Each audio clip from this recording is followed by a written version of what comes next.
Welcome to There's Sometimes a Buggy, Irresponsible Opinions about Classic Film. I'm Elise. I'm Dave. This week, it's the Hollywood Studios Year by Year, MGM 1933. We've got a John Gilbert double feature for you. In his last year at the studio, Fast Workers and Queen Christina. After that, stay tuned for Fear and Moviegoing in Toronto. We went to the Paradise Cinema last night and we saw Hard Eight by Paul Thomas Anderson. Let's dive right into our Hollywood Studios material, beginning as always with Joel W. Findler and his pink and gray chart from the Hollywood Story. He gives us a graphic presentation of, in his mind, the most important people under contract to each studio during a given year, and he gives them 1, 2, or 3 star ratings. This is based on his impression of their value to that studio during the length of that contract. MGM, as always, has quite a multitude of stars, so let's hear them all. Wallace Beery, 2 stars. Clark Gable, 3 stars. Robert Young, 2 stars. Johnny Weissmuller, 1 star. Jean Harlow, 3 stars. Myrna Loy, 2 stars. Ramon Novarro, 2 stars. Marion Davies, 1 star. This always agitates us. John Gilbert, 2 stars. Norma Shearer, 3 stars. Joan Crawford, 3 stars. Greta Garbo,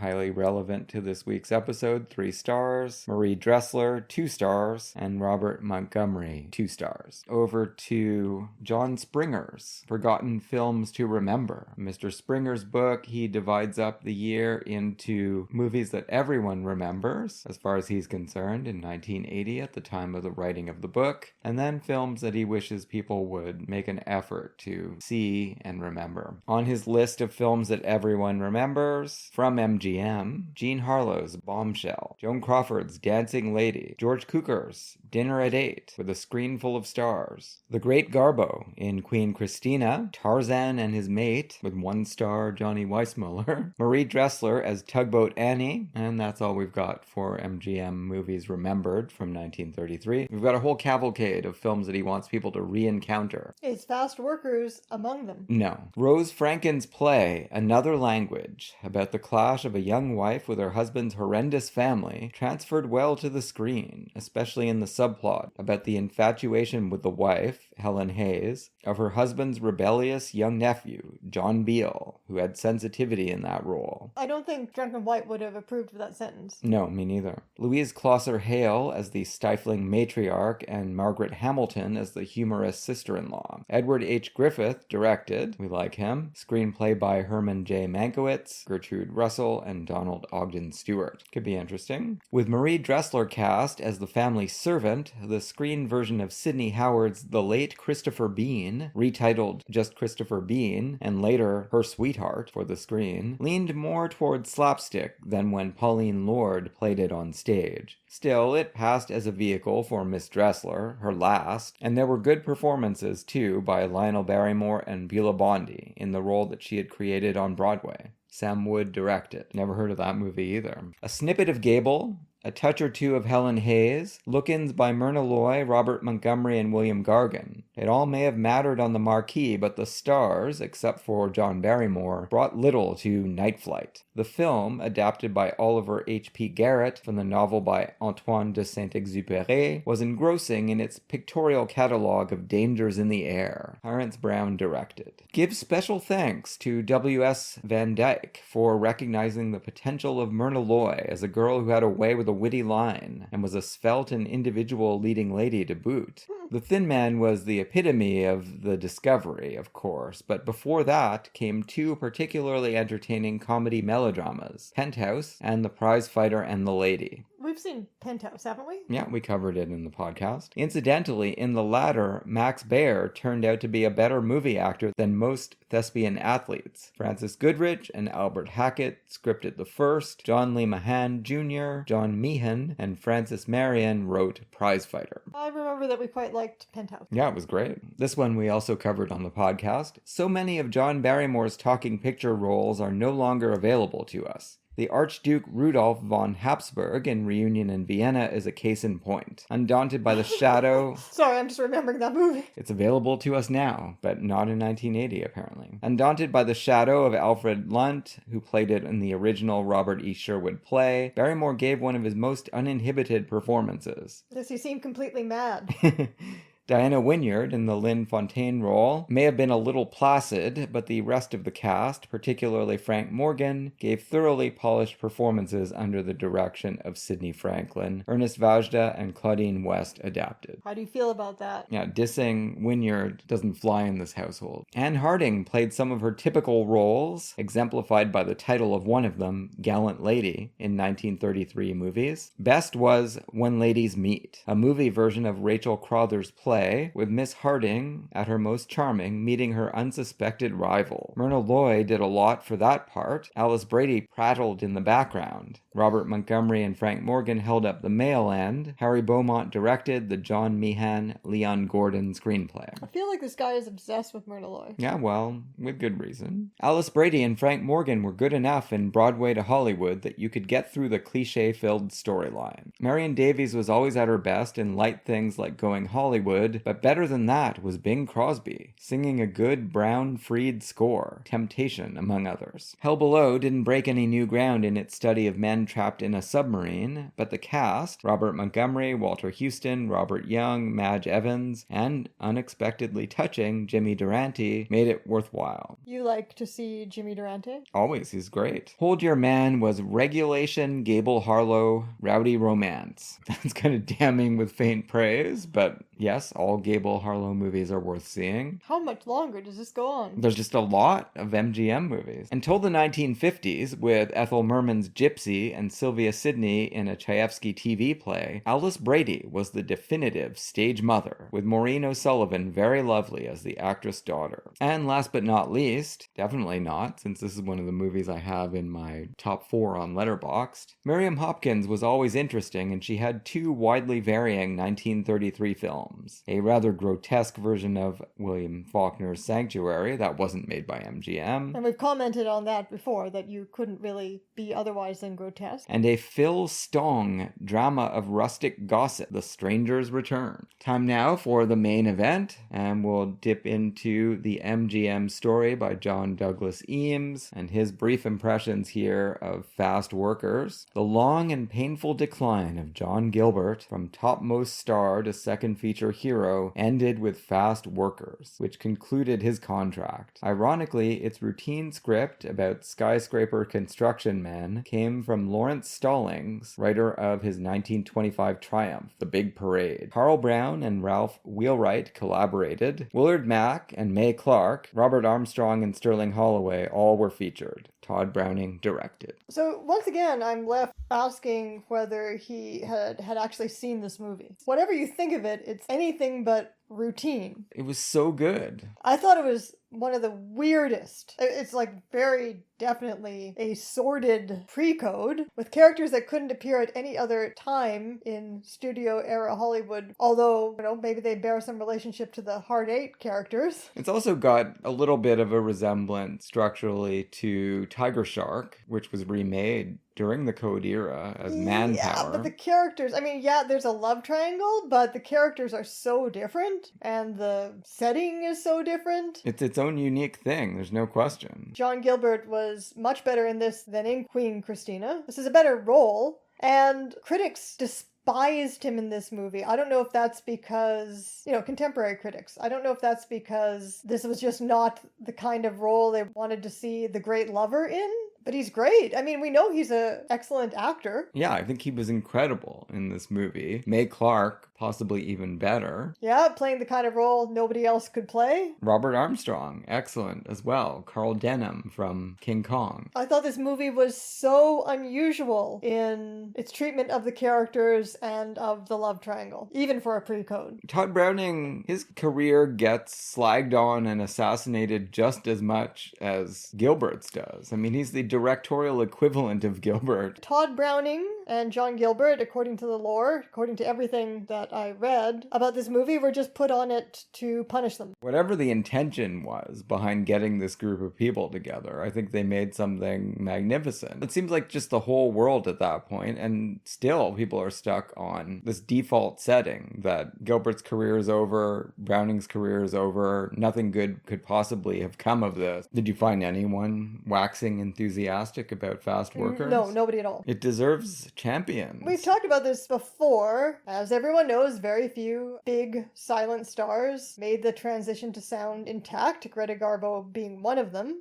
really established stars. The point that Hollywood film history seemed to reach was debunking the myth that Clara Bow, that her sound films weren't successful or that she wasn't good in them. Debunking the myth that John Gilbert's career crashed and burned because of his voice. But nothing has really gone beyond debunking. That's kind of frozen there. It's like, no, really, actually there was nothing wrong with his voice, but then there's not a lot of reconsideration, generally speaking, of the movies themselves. No, they act as if, well, he could have been in great movies, but all the ones that he was in the 30s suck. And that's not his fault. It's because MGM was punishing him all the time. Yeah. But he was in 2 movies that we watched this week that did not suck. What we know is that there's maybe never been a more radical shift of taste in media than the silent to the sound era, where massive, massive stars, all of a sudden, overnight, maybe slightly comparable is the transition from the early to the late 60s. Massive, massive stars just overnight were suddenly considered ridiculous. Certainly John Gilbert was. How fucked up would that make you?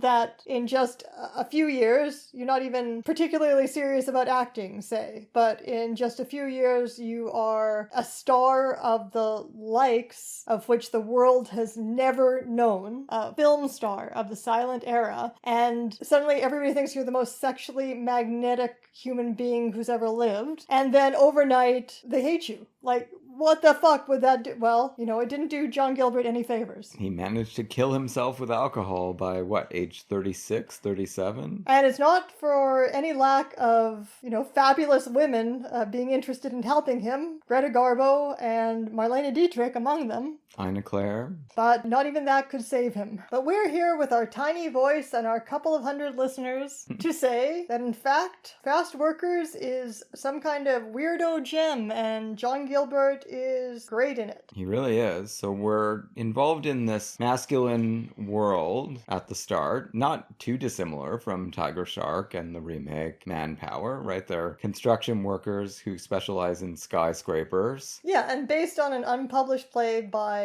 absolute weirdo John McDermott. People who are listening to this podcast at the time we release it, if you want to find out something about John McDermott, you're going to have to go to Grokipedia and actually click on the links, some of which are going to lead you to the right person, from a variety of sources on the internet, and find out about this absolute weirdo failed playwright who wrote this screenplay, or the play it's based on, and also created one of the weirdest mansions, helped to construct one of the weirdest mansions ever in Hollywood before becoming a Hollywood casualty himself. So you got these guys, 2 best friends, John Gilbert and Robert Armstrong. They've got a little crew around them as well. Prominent in this film is Sterling Holloway, the voice of Winnie the Pooh. He's got a little bit more dimension to his character in this movie than in most films. He's got more scenes. To give you an idea of how weird this movie is, what is going on with this subplot of him being fascinated by these pigeons that are going to hatch that ultimately end up being cooked by one of the men? It's a horror movie. Yeah, he loves these little pigeons. He keeps talking about how the eggs have life in them. And then everyone keeps telling him, don't get attached to the pigeons. They're just going to fly fly away on you. And what they really mean is that they're going to roast them. Why? Why do these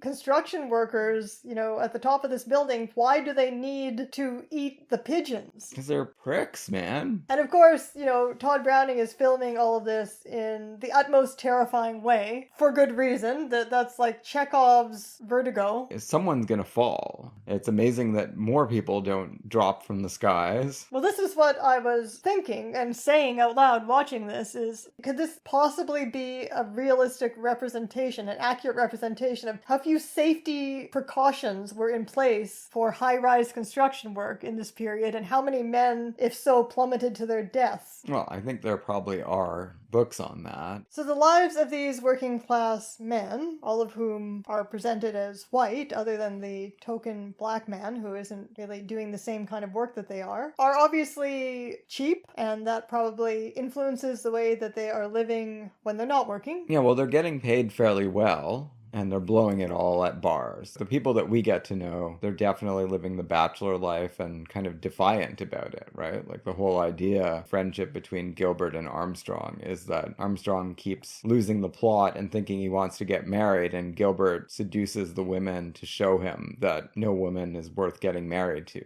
Right, but Bucker, Robert Armstrong's character, Bucker and Gunner, is the all-time sucker and keeps falling for each new woman and believing in her innocence every time. Mae Clark's Mary is a character I feel like I have never seen, even in a pre-code before, because she is just completely unapologetically a sex worker and a liar. with a heart of gold. Does she have a heart of gold? I Well- don't think the movie cares if she has a heart of gold. Like, she doesn't even have the traditional tender heart of gold. Well, she loves John Gilbert. Yeah, she loves John Gilbert. That doesn't give her a heart of gold, though. She just loves somebody. Yeah, she's got a tender spot for him. She's just a person who is in love with somebody. She's not good, she's not evil. Like, nobody is trying to portray this character as ultimately good. So this is what I found interesting. Maybe we can attribute this to John McDermott. Maybe we can attribute it to Tod Browning. I don't know. But most movies that had a character like this who was constantly lying to and manipulating men to try to get money out of them and using sex to do so would present this as some kind of moral problem. But this movie just doesn't seem to have that dimension at all, one way or the other. We're also shown that the men that she's dealing with, they're all forthrightly stating that they don't want to get involved with women. So the only way to get these guys to commit even temporarily, long enough to get a gift out of them or something, is to lie to them and bamboozle them. Well, yeah, I mean, obviously, Mae Clark doesn't have any other way of making money. So we've got the situation where the working class men are risking their lives in order to be able to make decent money, and the women are borderline sex workers. She also says, I could go to another town and get a job in a show, but I'm stuck lurking around here looking for scraps from John Gilbert. Sure, showgirl slash borderline sex worker. Like in Waterloo Bridge. Yeah, but with a very different attitude. She's not nearly as fragile. Yeah, so I mean, I guess we are not necessarily supposed to feel much sympathy, although another movie might give him sympathy anyway. Not necessarily supposed to feel much sympathy for Bucker because he requires a woman to be innocent in order for him to want to take up with her in the first place. And ultimately, the trajectory of John Gilbert's character is that he doesn't, right? He knows who Mae Clark is and he falls in love with her anyway. He's fighting it every step of the way. Sure, but he's fighting everything. I was going to say, he's not interested in good girls either. Of course, he doesn't think there are any. No. But that seems to be a step beyond the evolutionary stage that Bucker's at. Yeah, of course. Where he thinks every woman is a good girl, but that's the way that he is categorizing women. Very extreme Madonna whore complex. Do you think he's going to be okay in the end, though? Like the nurse, maybe the nurse really is a decent girl? Well, no, the nurse is already out because of John Gilbert's gambit with the coin again. You don't think he can come back from that? No, definitely not. The movie ends with John Gilbert saying, I nearly got myself killed to teach you a lesson, basically, and you're still stupid. Just ends on one of the most unexpected notes for something that gets pretty intense. I think, though, well, this was my experience of watching it anyway. I knew that somehow John Gilbert was going to have to come around to falling in love with Mae Clark, but I wasn't expecting it to happen the way that it does happen, so unsentimentally, without either of them having to be proved heroic or victimized in any way. I mean, we see the way they're victimized. They're socially victimized, but they're not sentimentalized. It's a really interesting sequence when he's coming to this realization and he punches a window out. Yeah, he starts getting angrier and angrier. I guess it starts at the bar when he's making them play music that nobody else wants to hear. He's just sort of getting belligerent with the entire city. Well, this is after May Clark decides to marry Bucker. He doesn't know that, right? He thinks that she's engaged, and what he typically does is seduce women right when they're on the verge of getting married to Robert Armstrong. This time, Armstrong fooled him by getting married right away without telling him. This time also, he actually wants to bust it up, not just because he's trying to help out his friend and prove something about women, but also because he is actually jealous. Yeah, he's not going to be able to bear it if they're actually together. It's going to be so stupid. He's going to go insane. She's got to know that this is going to lead to some very dire consequences. Right, and I'm obviously at the point at which she is like skipping out on her honeymoon in order to go to Atlantic City with Gunner after she's just gotten married. She announces that her mother is ill or is dying. I mean, what she's doing is so terrible.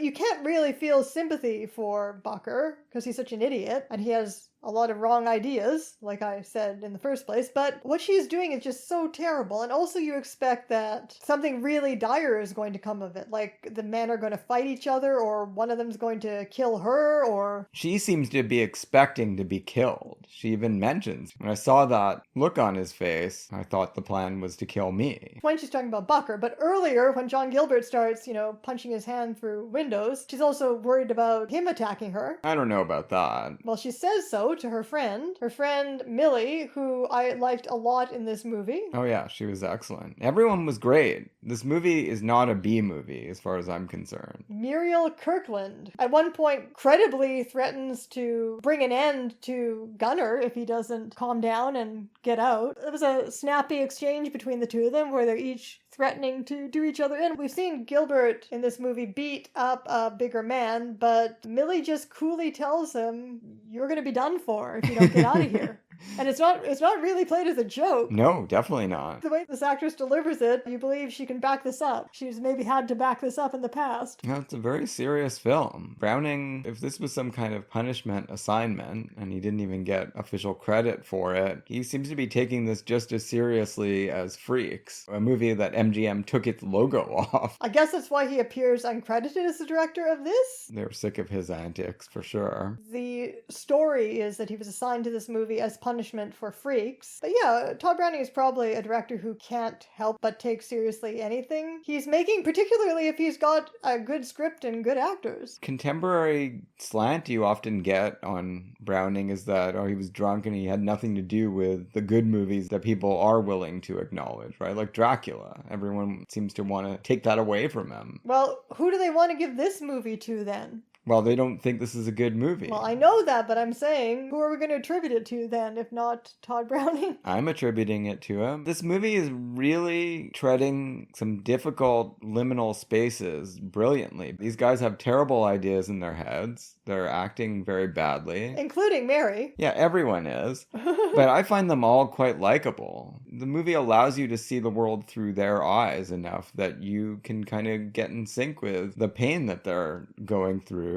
Even though, things would be cleared up possibly, or much better if they would start thinking about social life in a different way. Given that they don't, I really feel like it manages to cajole you into encountering these events on the terms in which the participants encounter them. It's incredibly powerful in the way that it does that. The stakes of this homosocial friendship between these guys, they couldn't be higher. It ends with one trying to kill the other. And then the other one forgiving him, and their friendship presumably will be stronger than ever after this misstep. It's important that Armstrong makes the decision to kill him. I mean, we see him make the decision to kill him at the breakfast table. He goes off to... Yeah, that look on his face. It's a horror scene. He goes up to the skyscraper and subtly changes the placement of this plank so that he knows his friend is going to fall. Half a minute later, when it happens, he genuinely, he sees what he's done and he doesn't want it to happen. And I mean, here is a good example, a great example of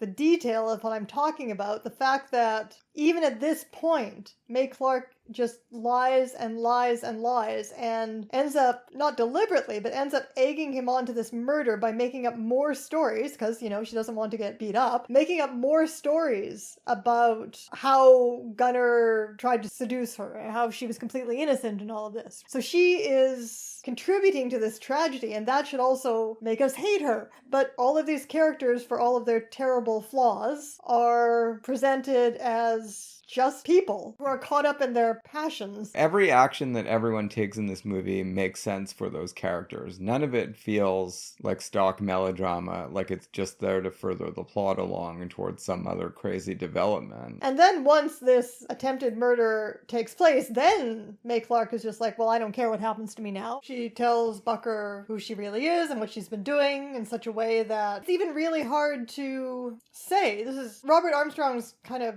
doing a comedy performance most of the time, but during this whole sequence, as they're heading toward the climax and the murder attempt, he's playing it in a really interesting way, like he's forcing himself to continue to believe her, even though it's not possible that he can continue to believe this, right? But if he doesn't continue to believe her, he's going to kill her instead of his friend. It's kind of like a choice of one or the other for him. Yeah, so I guess it's noble that he elects to go the friend-killing route. But after this, May Clark just tells him, and this is the kind of interesting, honest bargain that she strikes with him that tells us something about the nature of these characters. If he dies, I'm going to the police, but if he lives, I'll keep my mouth shut. Right. But then, in the final sequence, in the hospital room, this is where we get a happy ending that's even more unexpected in a screenplay than anything that's gone before. Well, the men close ranks again and expel her. Right. Well, no, they don't, though. Gunnar admits he's in love with her. Yeah, but I don't think that he's going to get her. I don't know. It is ambiguous, but I was feeling like he's going to have to give her up. Yeah, I guess so. She plays it as if it's over. Well, no, I was going to say she plays it as if she's triumphant. Well, she is triumphant in a way because she doesn't play it sadly. But yeah, I mean, she did say the way this is going to go is that one day you're going to fall for a woman you can't have, and it's going to, whatever the phrase is that they use, cut through you like a knife. So yeah, I guess they do close ranks around her. He realizes their passions are much too volatile, but I don't know, we could read anything we want to into the ending. The fact that Bucker immediately gets interested in this nurse could signify that he's not ultimately that serious about May Clark. Maybe, but the predominant tone of the finale just has that air of tragedy that, yeah, he comes to this realization, been coming to it for a while. His love for her is the love that she predicted he would feel for someone that he can't have. Yeah, it's true. It's there in the screenplay, but I'm just saying that she doesn't play it as tragic as I would have thought if that were the case. So I really feel like you can imagine whatever you want for their future here. You can, but what it doesn't give you is their romantic clinch and Robert Armstrong just goofily saying, "Oh, I give up, it's okay, don't worry."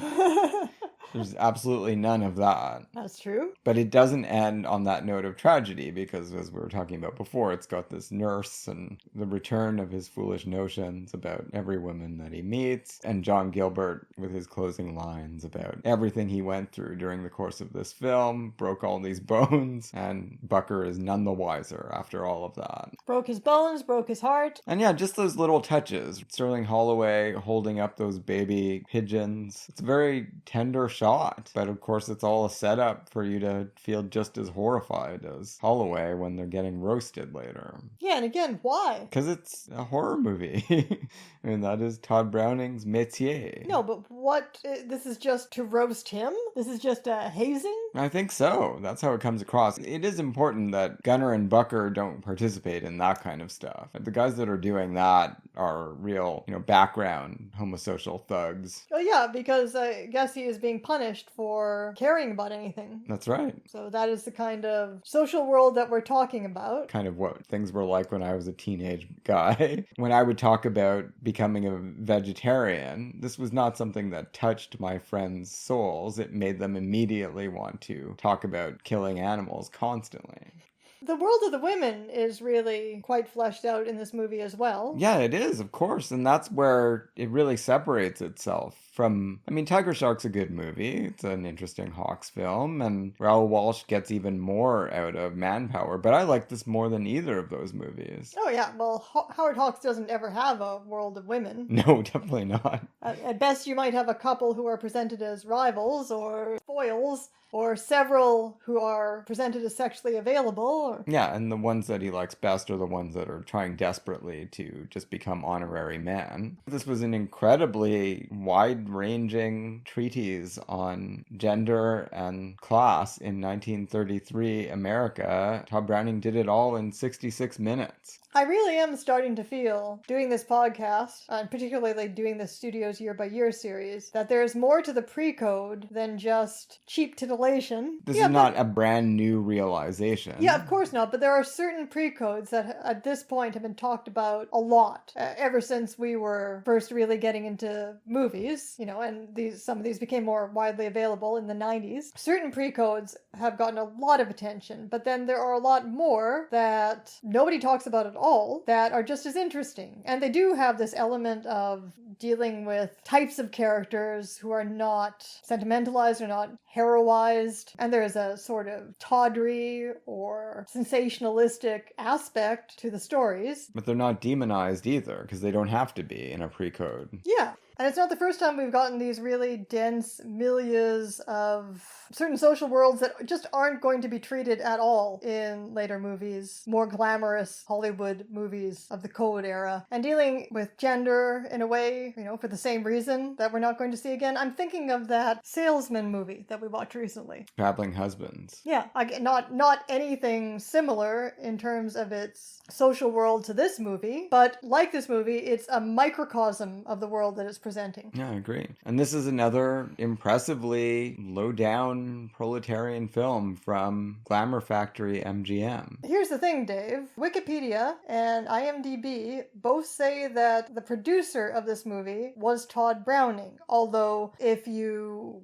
look around on the web and see people writing about it, they're going to tell you that Tod Browning hated this movie and had his name taken off of it. And so little in total is written about it that I don't know how to clarify which is true. Is this something Tod Browning wanted to produce because he had his heart set on it? Was it something he was assigned to and hated, so he had his name removed from it? Did he somehow produce it, but then the control got taken away from him and that's why his name was removed? I don't know. It's all a big mystery, but it seems like it would be worth solving by some film historian, given the importance of Tod Browning as a director. I agree.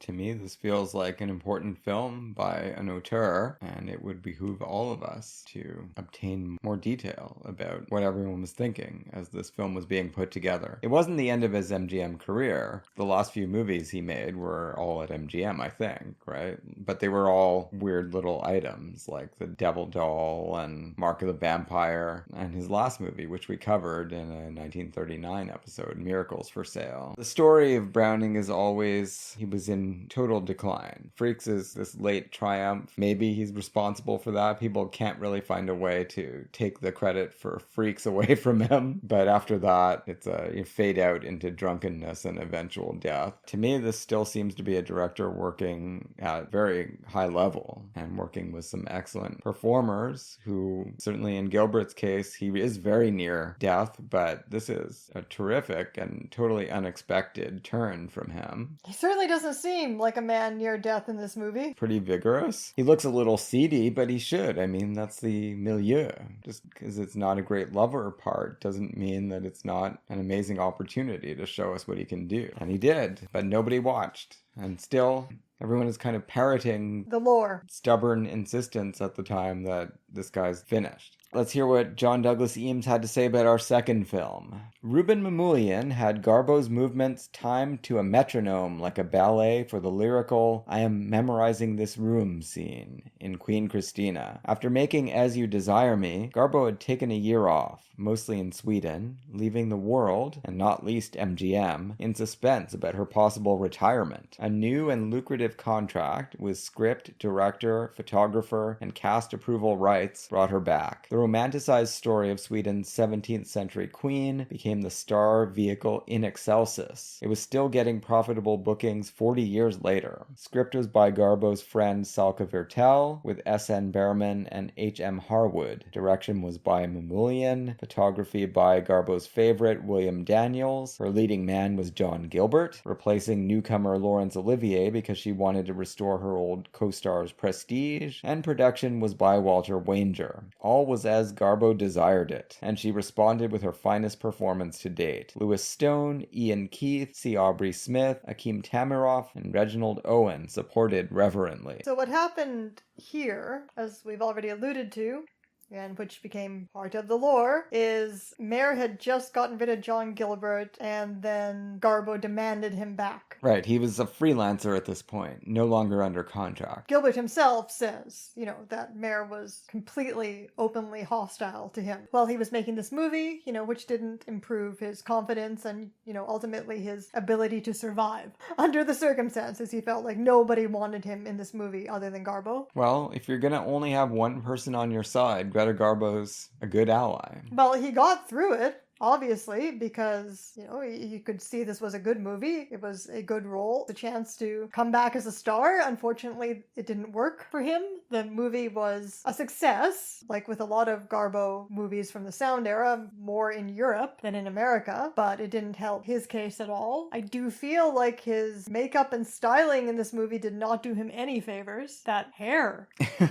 It's probably not too far off from the way a Spanish emissary would have looked in the 1650s. Yeah, the authenticity isn't helping him, though. And the role is just kind of weak, comparatively. He's a supporting player. He's absolutely a supporting player who's mainly just kind of an abstract object for Greta Garbo to worship and, kind of a catalyst for her character. No, that's fine. He himself isn't doing much more than worshiping her. I think their first scenes at the inn are really fun, when he thinks she's a man to start out with. He doesn't even win his duel against the villain. Tragic, it's like a Max Ophuls film. But he's not even heroic enough to win his duel. And he's like, the first time she meets him, he's getting stuck in the snow. He can't do anything right in this movie, other than, make her happy. I think it just adds to the poignancy of the Gilbert legend that this is, his second to last film, and he expires on camera right near the end and gives Garbo a chance to stand for maybe the most famous close-up ever filmed as she reflects upon the meaning of it all. Famously,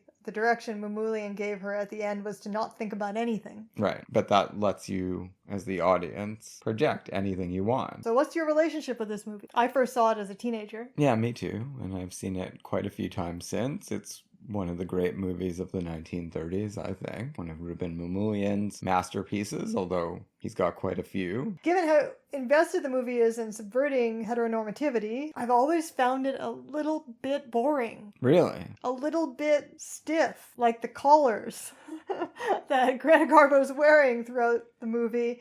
A little bit buttoned up, like every outfit that she's wearing in this kind of drab cultural backwater that Sweden is being portrayed as, playing Renaissance catch-up. And it's a very, very serious movie into which this love story's been inserted that apparently Garbo thought was kind of silly, or at least the way it was used in the movie. She wasn't very pleased with something that I thought about watching the movie on this viewing. The fact that Christina is shown as abdicating for a man. Obviously, this movie has very serious intentions and its portrayal of possibilities for women that are a little bit betrayed by that Hollywood love story development. But it does kind of work as a metaphor that a mass audience could understand, say, for the kind of freedom that this character is looking for that she's never going to find being the ruler of Sweden at this time. Yeah, Sweden in the 17th century was kind of equivalent to what Prussia would become later, right? It was kind of a small state that was punching way above its weight through insane military organization. And they did rise up to great power status during this little interval, but it was all going to crash down within 50 or 60 years on them. Nothing was going to change that. Eventually it morphed into the Sweden that we know today that is nothing like this, not an imperial northern power. And regardless, she has no interest in being an imperial power. She wants cultural enlightenment and peace. Everything that you want in this film is there, but you have to, in some cases, squint to see it. It's not so much that she is abdicating for a man, although that is the proximate cause. What she's really objecting to is that everyone wants Reginald Owen, her blonde cousin, to marry her so that he can really take over and lead Sweden as a kind of war machine, just endlessly devastating Europe far and near, adhering to the coldest Protestant maxims, Lutheran ideas, or lack of ideas about art and culture as presented here. Certainly no expert on 17th century European history, but I got some sense of the 30 Years' War and what happened immediately after it. I know that Christina was involved in putting an end to the 30 Years' War, which was an absolute massacre, right? One of the deadliest wars ever fought in terms of the millions of people that were killed, civilians mostly, in Germany. And Sweden was a big part of that because they were fighting abroad, right? They were just fighting the Catholic powers for 30 years. She wanted to stop it, and she did. A few years later, she leaves. She becomes a Catholic, I know that. Yeah. And that's the big reason she leaves in historical terms. It does appear, I didn't do a lot of reading about the historical Christina, but she did have a very intimate friend and bedmate named Ebba, which has given rise to speculation that she was a lesbian or bisexual. Well, which this movie certainly nods to. Right, and of course it's also nodding to the speculation about Greta Garbo. And everything you read about the movie now is kind of complaining about how it soft sells these hints at Christina's bisexuality. Watching this movie for the first time in probably at least 20 years, I was shocked by how, on the contrary, it just absolutely, frankly presents her as bisexual. Yeah, she's in a relationship with Ebba, for sure. And that's why she's pissed off. And the heteronormativity pushing in on her. This scene where she realizes that Ebba, whatever her feelings are for her queen, she's also got this guy, and seems to be very important to her. She's been compelling loyalty rather than misusing her power. Yeah, exactly. But she is also having an affair with a man. Ian Keith, an awful man.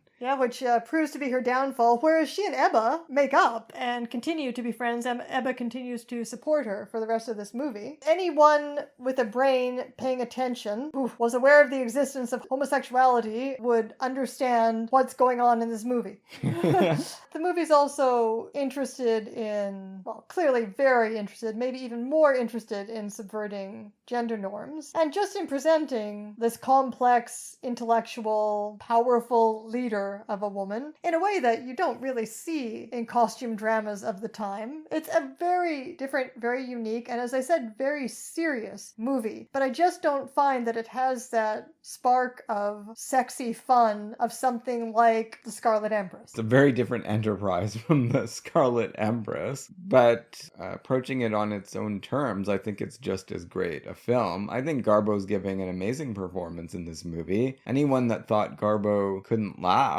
clearly hadn't seen this movie, because she's laughing quite a lot, and she's laughing at a man just like she does in Ninotchka. And exactly. in a lot of ways, this animus-dominated, at times almost automaton-like queen, although we also see a very rich emotional life for her, in a lot of ways this character seems like a rehearsal for Ninotchka. Yeah, exactly. I really enjoy her relationship with these old guys that are gathered around her. The abdication scene is very moving. It is. Friendship with C. Aubrey Smith, wonderful. I mean, he's her kind of valet, I guess, or whatever he is, but their scenes together are fantastic. Her chief political vizier, Louis Stone, is the one that, is ultimately flabbergasted by this abdication. Because C. Aubrey Smith gets to go with her. And I think Reginald Owen's performance is amazing as this himbo blonde cousin. I mean, we're not used to seeing him play that kind of role, but he pulls it off brilliantly here. What a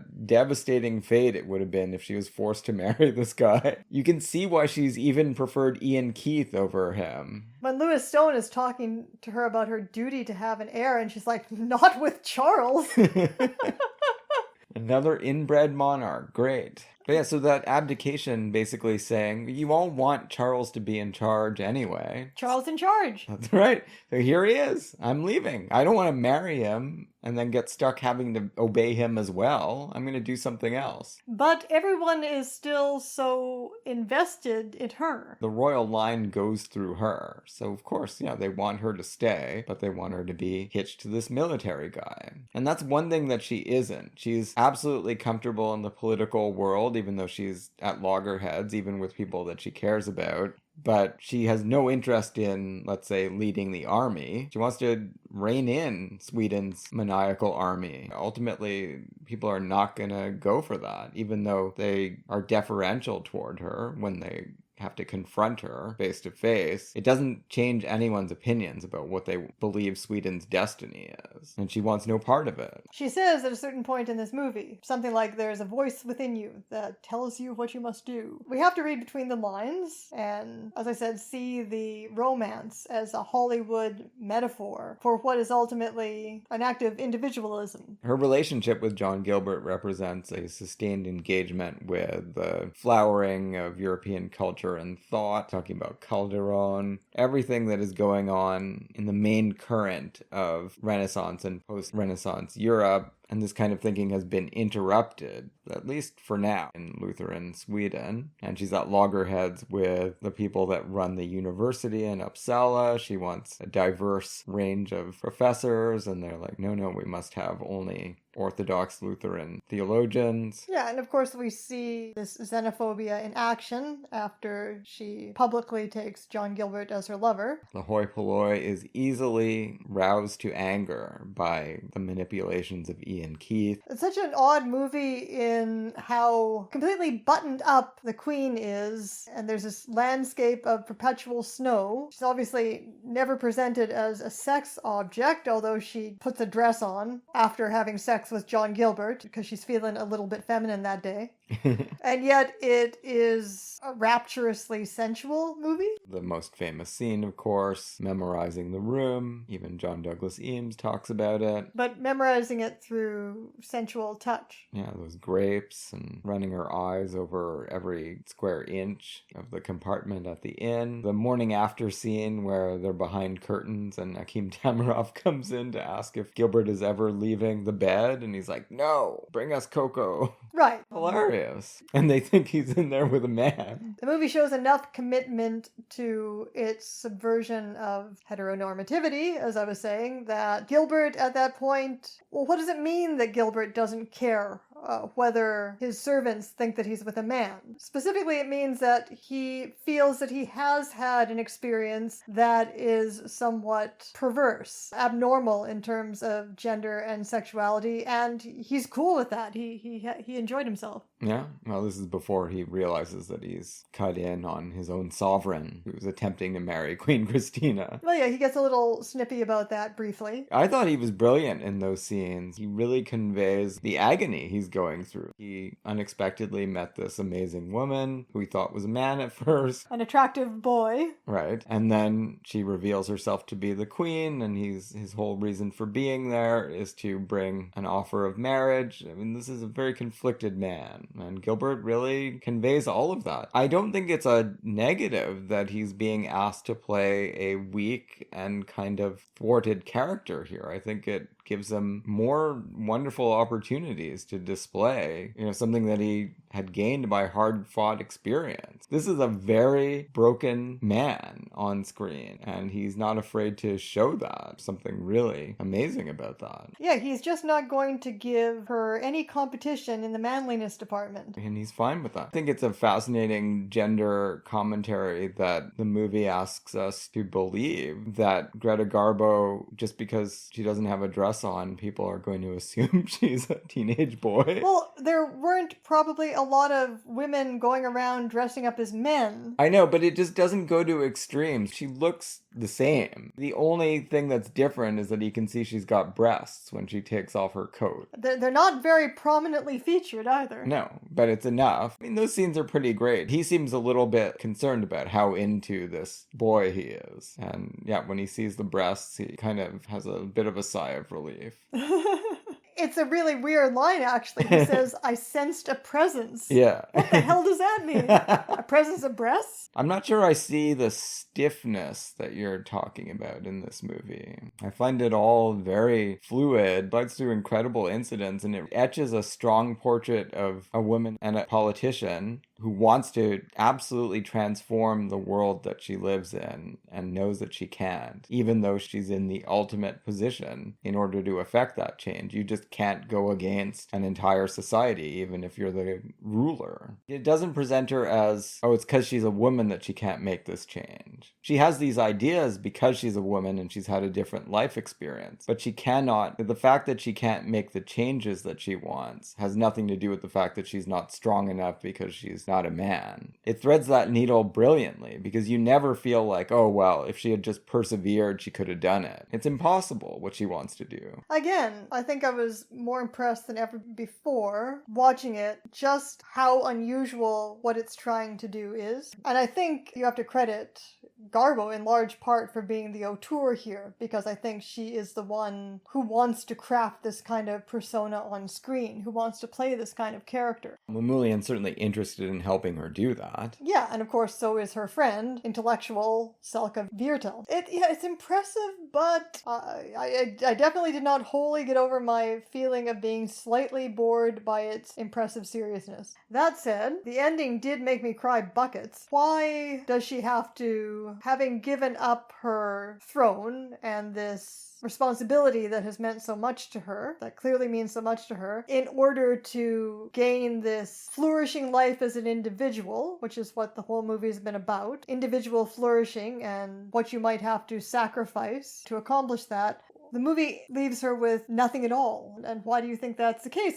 Is that just the realistic situation that a woman who is attempting this much, whether in Queen Christina's era or Greta Garbo's era, that this is how she's going to end up? She's just not going to be able to accomplish it. She's not going to be able to transform European politics, no. No, but she is personally left with nothing at the end of the movie. I think that's to the movie's credit. As you were saying, there's a danger of it seeming like, oh, well, she just gave up her crown for John Gilbert. But the movie sells that really, really, really hard, that this has been a once-in-a-lifetime transformative love. Yeah, but she's not going to live happily ever after with him because it's never been about that. It's been about so much more. She's going to have a tragic life having lost this love, don't you think? It's an open question. The real Christina, I don't think did, right? I think that she... Yeah, this is a different Christina. But it's a linked Christina. The plot elements are different, but she did go on to, I mean, she converted to Catholicism. She engaged with Southern Europe in all kinds of ways. I think she lived in Rome and hung out with popes. She was doing all kinds of things that no other Swedish women of the time were doing, for sure. It has always been about expanding her horizons as a human being. And John Gilbert gives her an opening to do that.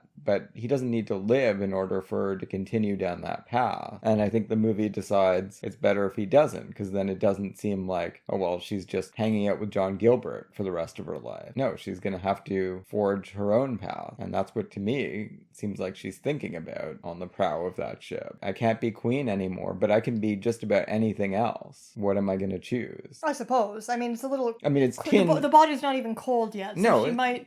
not be quite thinking about that yet. But... No, it's obviously tinged with melancholy. Were you not sobbing? Horrible. Yeah, because I liked the John Gilbert character. They could have had lots of fun together, I'm sure. It's interesting because Garbo starts off in the silent era being paired with John Gilbert as, the two great screen lovers. So she's thought of initially as part of an on-screen couple, which they were also having an affair off-screen at the time, as people knew. But from that emerges, by the sound era, more and more this iconic, austere, isolated individual who becomes associated with the phrase, I want to be alone. I want to be alone at the top of the credits. So it's interesting thinking of Greta Garbo's trajectory this way, and maybe how this movie encapsulates that a little bit, and the tension between Garbo as the great lover, who really sells you on the idea in this movie, with Mamoulian's help, that love could be human flourishing for her, or all of her human flourishing. This enlightenment that she wants to realize of multiculturalism and appreciation of the arts of all of the cultures. That all of this could take place within the sphere of this loving equality with John Gilbert. And I mean, we haven't even kind of spoken of how radical this couple is in the absolute equality between them for a movie of this period. So the movie sells you on this idea that love could be the basis of her flourishing, but then presents us at the end with Garbo as the isolated individual. Yeah, well, it's like Plato's Symposium, the end of Plato's Symposium, where Socrates talks about diotima, and love puts you on the ladder toward being an actual philosopher, and that's where she's headed. Yeah, and I mean, the first rung of that ladder, the first lesson is really, really hard one. And Ian Keith never punished. He just kills John Gilbert and goes back to being a rat at the court. She should have stuck with Ebba. Time for Fear and Moviegoing in Toronto. We went to see Hard 8. How did you feel about that film? It wasn't your first time seeing it. Well, I don't want you to ask me that. I want to ask you that. This is one of your favorite movies? One of the only times I can genuinely say that I recognized a great auteur immediately. Because I saw it. I didn't see it in the cinema. I don't even know if it played in the cinema in Montreal, but it probably did. But I rented it as soon as it became available. I walked into the video store and saw it. It looked interesting. Put it on, and I was like, this is not just an ordinary 1990s neo-noir or whatever I thought it was going to be. It was so much stranger and more compelling than that. And you can kind of see in microcosm so much of what PTA was going to do later. Yeah, I don't think that's ever happened to me. I don't think I've ever just put on a movie by a director I've never heard anything about and been like, this is a work of genius without any preparation. No, I can honestly say that's how I felt. And I did feel vindicated when movies like Boogie Nights and Magnolia and especially Punch Drunk Love came along, in the next 5 years. Watching this for the second time, because I watched it with you before, many years ago, I barely remembered anything of the plot. So I want to ask you, what the hell does this movie mean? And why do you like it so much? It's an interesting question. It's certainly an interesting movie. It certainly held my interest. Well, the performances are incredible, I think. Sure. Everyone. Yeah. Philip Baker Hall, he would be used again by PTA, and he is the center of the film. You're trying to figure him out for most of it, for all of it, possibly. Well, I'm really not trying to figure him out until the twist comes that you can either think is genius or is disappointing. Not disappointing in the character, but disappointing as a writing decision. You think it's hackneyed? No, not hackneyed. I just mean maybe less interesting than the mystery was. You haven't answered my question. So what does this movie mean to begin with? If you're looking at it from his perspective, from his character's perspective, Sydney, it's a tried and true noir theme, right? Someone who's done terrible things, trying to live with that and make something else out of his horrible life. Except then he does some more terrible things. Yeah, well, I think that's the point of the film, that you can't erase the past, right? I mean, I don't think that's a staggering revelation on my part. I mean,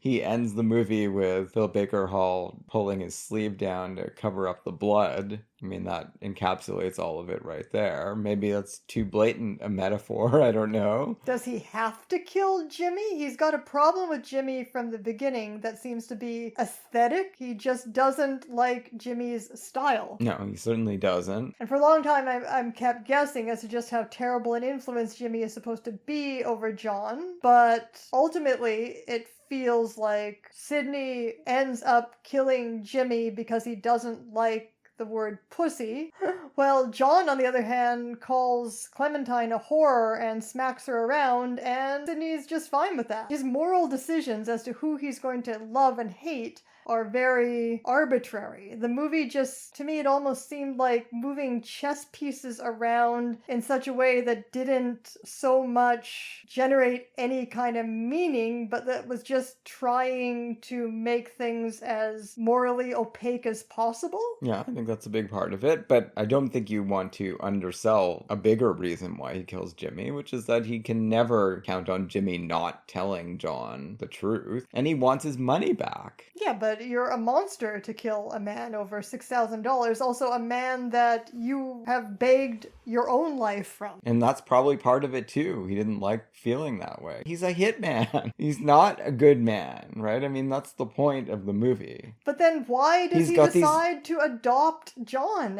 Because even a terrible person can have deep, loving feelings that are really powerfully conveyed in this film. But why? Why does he have these deep, loving feelings? Most people do. Most people want to, and he really sets forth on a mission to feel them. He's also jealous of Jimmy, obviously, because Jimmy is this alternate father figure who's more fun. No, again, he's not an admirable character, Sydney. He's a morass of bad thoughts and ideas. But he's also exactly what John needed, at least, at the point where we meet him. And he seems to be exactly what Clementine needed, too. I think John C. Reilly and Gwyneth Paltrow is amazing in this movie. Don't you agree? You're not a Paltrow fan, but don't you think she's great? Yeah, it's a good performance. I don't know if I've ever seen a character quite like this, either.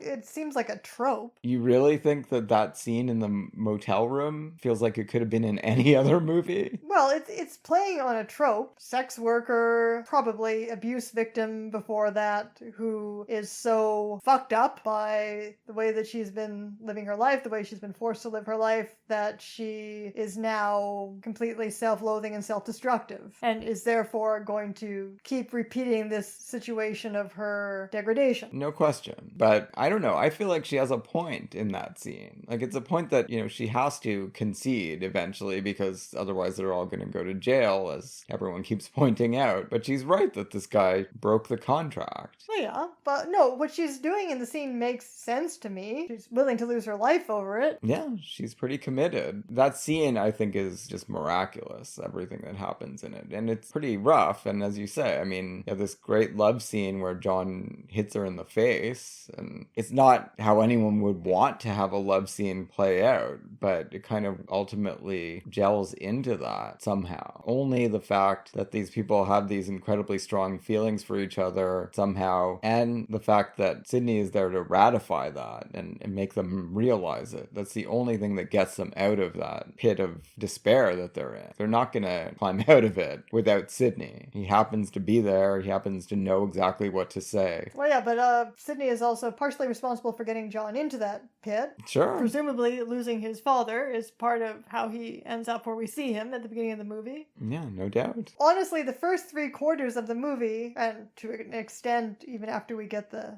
revelation, is like Gangster Magnificent Obsession. Yeah. Except it turns out, well, Philip Baker Hall's a terrible person. Philip Baker Hall seems like the gangster Otto Kruger, but then he turns out to actually be like the gangster Rock Hudson. But he doesn't get the redemption that Rock Hudson has to earn so hard over and over and over again throughout that movie. You can think about it in so many different ways, but I mean, he achieves magnificent obsession-like effects in saving them from that situation and sending them off to Niagara Falls. It's kind of a feel-good story in that sense, but he's still just as terrible a person as ever. It doesn't fix the fact that he's been killing people his whole life, and he continues to do so when the need arises. And he'll go back to playing Keno and occasionally betting the hard eight. That scene with Philip Seymour Hoffman, one of those early Hoffman set pieces. We'll talk about it as a main event at some point, so probably don't need to go on that much further, but I'm gathering that you don't feel as as strongly about it as I do.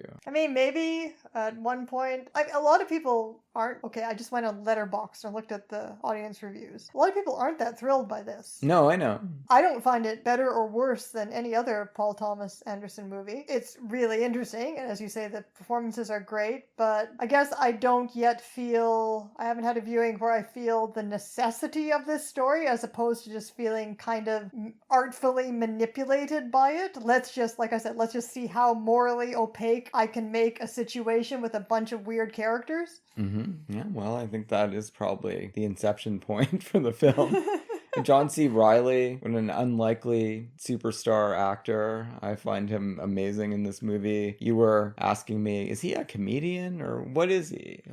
Well, yeah, I was like, am I confusing him with Will Ferrell? But then you were like, Step Brothers. Oh, yeah. Just because it's another instance, obviously, of Paul Thomas Anderson working with a broad comedian in a dramatic role, although you said John C. Reilly has much more of a dramatic actor reputation than Adam Sandler. Yeah, I would think so. A lot of his best films are PTA movies, right? I mean, he's the cop in Magnolia. He's so good in that as well. And that's a pretty heavy role. But sure, he can turn around and do Step Brothers, no problem.